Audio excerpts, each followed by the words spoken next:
Salam hormat, salam perjuangan, salam kepada seluruh masyarakat yang ada di Kampung Bowone, Salurang, dan Binabas.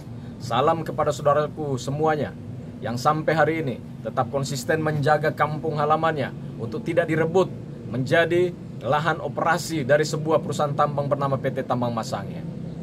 Salam kepada saudara-saudaraku masyarakat, para kapitalau yang sampai sehari ini tetap konsisten untuk menjaga kampung halamannya, menjaga pulaunya di wilayah 42.000 hektar yang diserahkan oleh negara melalui Kementerian SDM RI menjadi konsesi tambang dari perusahaan ini. Salam kepada saudara-saudaraku yang ada di wilayah utara Pulau Sangihe yang tetap mendukung bersama-sama, mempertahankan, berjuang bersama-sama untuk menjaga Pulau Sangihe tidak direbut. Salam kepada para Magagurang, kepada saudara-saudaraku semuanya yang ada di luar Pulau Sangihe, rukun-rukun baik yang ada di Jakarta, Semarang, Surabaya, di Amerika maupun di wilayah lain, di berbagai belahan lain yang secara konsisten bersama-sama.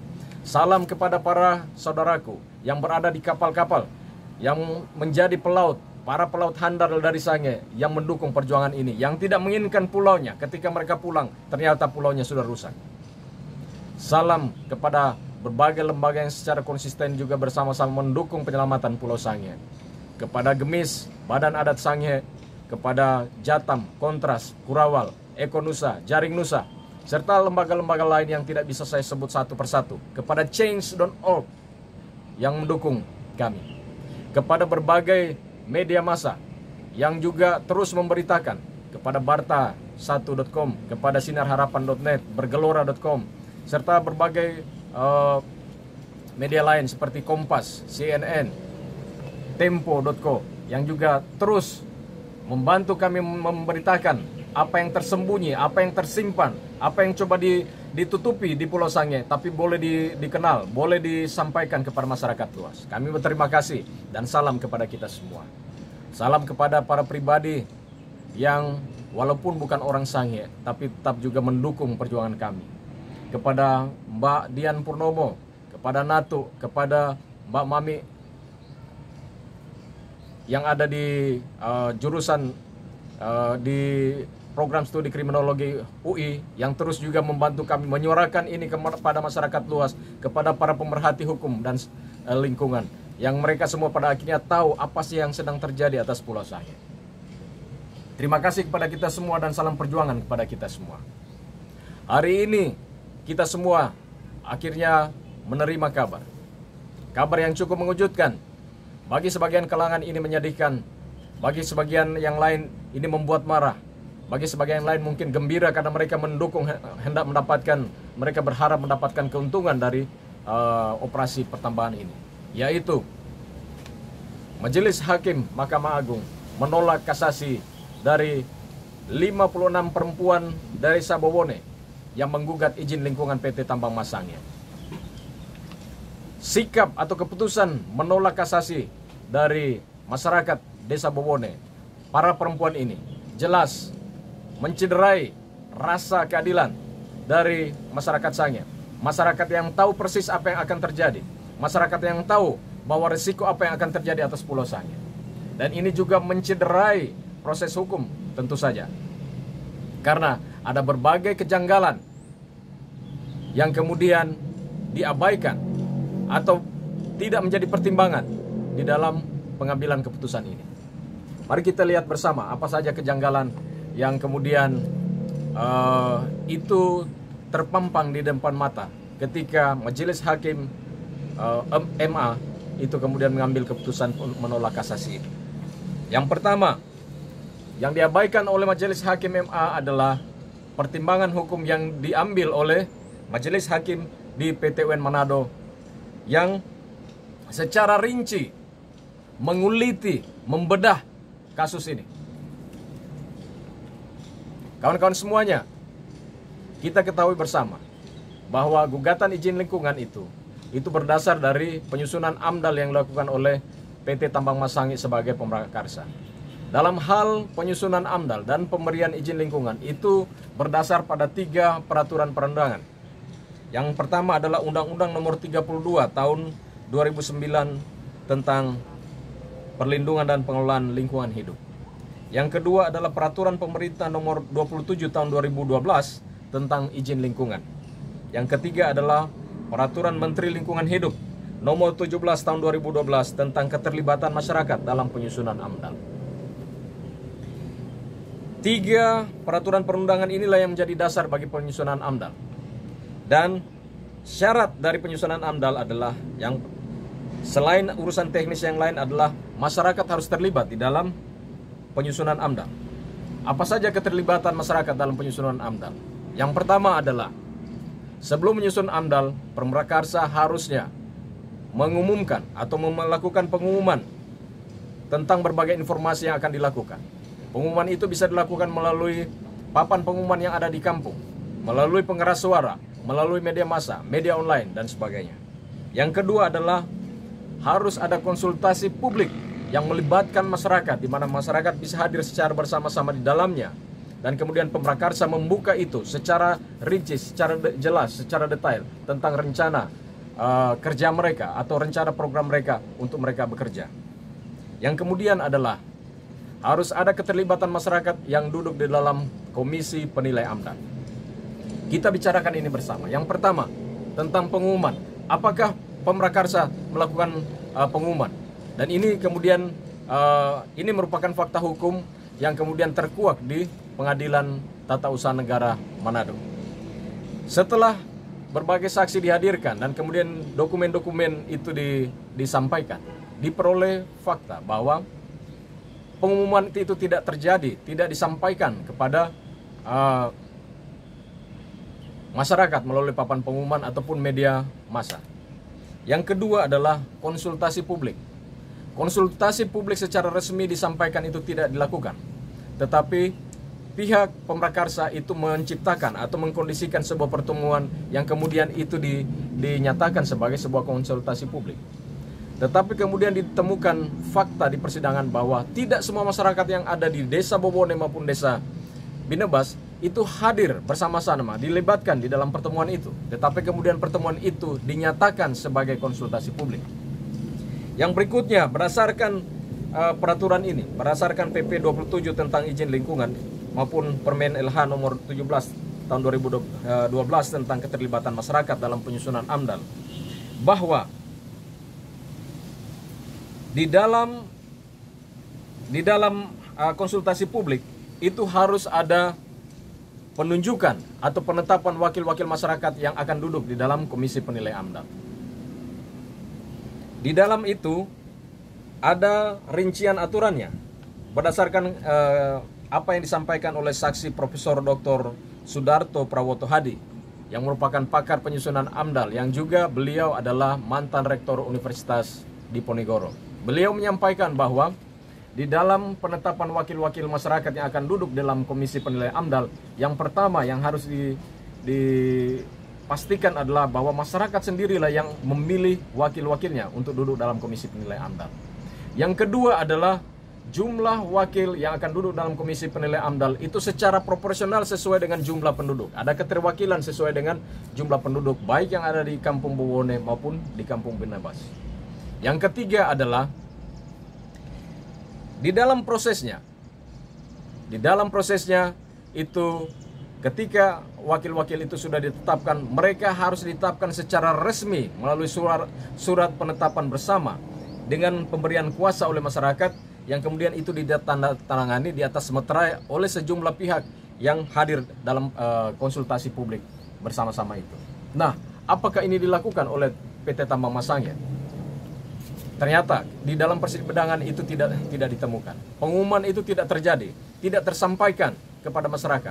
Masyarakat justru baru tahu bahwa akan ada operasi pertambangan itu pada tanggal 22 Maret 2021. Ketika izin operasi perusahaan ini sudah terbit di tanggal 29 Januari 2021. Ini jelas adalah sebuah pelanggaran. Yang kedua adalah konsultasi publik itu tidak melibatkan seluruh masyarakat yang ada di Kampung Bobone maupun di Kampung Binebas. Yang ketiga adalah wakil-wakil yang ditetapkan itu tidak ditetapkan melalui keputusan bersama oleh masyarakat. Masyarakat tidak memilih sendiri wakilnya untuk menjadi anggota dari komisi penilai AMDAL, dan tidak ada surat secara resmi, pemberian kuasa secara resmi dari masyarakat kepada wakil-wakil yang ditetapkan. Dan kita tahu bersama, faktanya kemudian diketahui bahwa yang ditetapkan atau yang duduk di dalam anggota Komisi Penilai AMDAL itu ada 4 orang. Yang pertama adalah seorang kepala desa atau kapitalaung dari desa Bowone. Yang kedua adalah 3 orang. 3 orang yang merupakan pekerja dari PT Tambang Masangnya sendiri. Dan mereka tidak memiliki legalitas dari kampung halaman, dua kampung baik Bowone maupun Bidnebas untuk duduk di sana sebagai anggota Komisi Penilai AMDAL. Ini jelas adalah sesuatu yang ilegal dan improsedural. Itulah kejanggalan yang diabaikan, yang kemudian sudah dibuka di dalam persidangan di PT UN Manado. Apalagi kejanggalan berikutnya? Kejanggalan berikutnya adalah soal permintaan penerbitan izin lingkungan. Penerbitan izin lingkungan berdasarkan PP 27 tahun 2012, aturannya adalah bahwa setelah melakukan permohonan kepada pihak yang berwenang, pihak pemrakarsa itu kemudian mengumumkan permohonan izin lingkungan itu ke publik, termasuk kepada masyarakat, terutama kepada masyarakat yang ada di kampung yang akan menjadi lokasi operasi perusahaan tersebut. Lama waktu dari pengumuman ini adalah paling lama 5 hari. Kemudian setelah diumumkan, itu diberi kepada masyarakat sekurang-kurangnya 10 hari untuk memberi saran, masukan kepada pihak pemrakarsa maupun pihak yang berwenang untuk menjaga kemungkinan jangan sampai masyarakat dirugikan dalam proses ini. Nah, apakah ini dilakukan? Ternyata tidak. Setelah melakukan permohonan pada tanggal 24 September 2020, pihak pemrakarsa maupun pihak yang berwenang, dalam hal ini Dinas Lingkungan Hidup maupun Dinas Penanaman Modal dan Perizinan Terpadu 1 Pintu Provinsi Sulawesi Utara itu tidak menyampaikan pengumuman kepada masyarakat. Yang berikutnya adalah tidak diberi ruang kepada masyarakat untuk memberi saran dan masukan selama 10 hari. Jadi setidaknya seharusnya setelah permohonan itu diajukan paling lama atau paling tidak ada 15 hari tenggat waktu yang diberikan kepada masyarakat untuk merespon permohonan ini. Tetapi itu tidak dilakukan. Mengapa? Karena setelah tanggal 24 September 2020 perusahaan ini mengajukan permohonan penerbitan izin lingkungan. Izin lingkungan itu diterbitkan keesokan harinya pada tanggal 25 September 2020. Demikianlah, artinya ada pelanggaran prosedur yang terjadi di dalam proses ini. Dan itu dinyatakan oleh majelis hakim yang ada di PT UN Manado dalam putusan, dalam dokumen putusan pengadilan yang diterbitkan oleh PT UN Manado, yang kemudian memenangkan 56 perempuan Bowone yang menggugat izin lingkungan ini. Kejanggalan berikutnya, mari kita lihat. Yang berikut yang menjadi kejanggalan adalah bahwa pihak pemerintah Kabupaten Kepulauan Sangihe, dalam hal ini Dinas Lingkungan Hidup Kabupaten Kepulauan Sangihe, itu sama sekali tidak dilibatkan dalam proses penyusunan AMDAL dari PT Tambang Masangye. Ini disampaikan dalam kesaksian oleh Bapak Christopher Hangau yang merupakan mantan Kepala Dinas Lingkungan Hidup dari Kabupaten Kepulauan Sangihe pada waktu AMDAL ini disusun. Yang kedua adalah kesaksian dari Pak Bernard Tuwokona Pilat. Beliau adalah mantan Kepala Bapelitbang atau Kepala Bapeda Kabupaten Kepulauan Sangihe yang kemudian menjadi asisten 2 di Setda Kabupaten Kepulauan Sangihe. Beliau juga adalah merupakan seorang sekretaris dari Badan Koordinasi Penataan Ruang Daerah Kabupaten Kepulauan Sangihe. Beliau menyatakan bahwa perusahaan PT Tambang Masangye pada tahun 2017 itu mengajukan permohonan rekomendasi kesesuaian ruang. Tetapi Badan Koordinasi Penataan Ruang Daerah Kabupaten Kepulauan Sangihe itu secara tegas menolak permohonan kesesuaian ruang dari PT Tambang Masangye. Kenapa? Karena hal ini bertentangan dengan peraturan perundangan yang berlaku, yakni Undang-Undang Nomor 1 Tahun 2014 yang merupakan perubahan dari Undang-Undang Nomor 27 Tahun 2007 tentang pengelolaan pesisir dan pulau-pulau kecil. Artinya jelas bahwa pemerintah Kabupaten Kepulauan Sangihe itu menolak untuk memberikan rekomendasi karena perusahaan ini akan beroperasi bertentangan dengan peraturan perundangan yang berlaku. Nah, yang berikutnya adalah kejanggalannya adalah apa yang diungkapkan oleh Profesor Insinyur Franz Grubert Iyong. Beliau adalah merupakan dosen sekaligus mantan direktur Politeknik Nusa Utara. Beliau berlatar belakang perikanan, yang tahu segara seluk-beluk perikanan dan wilayah laut, terutama yang ada di pesisir Pulau Sangihe. Beliau menyatakan bahwa Pulau Sangihe itu tidak memungkinkan untuk ditambang. Kenapa? Karena Pulau Sangihe itu berdiri di atas gugusan karang.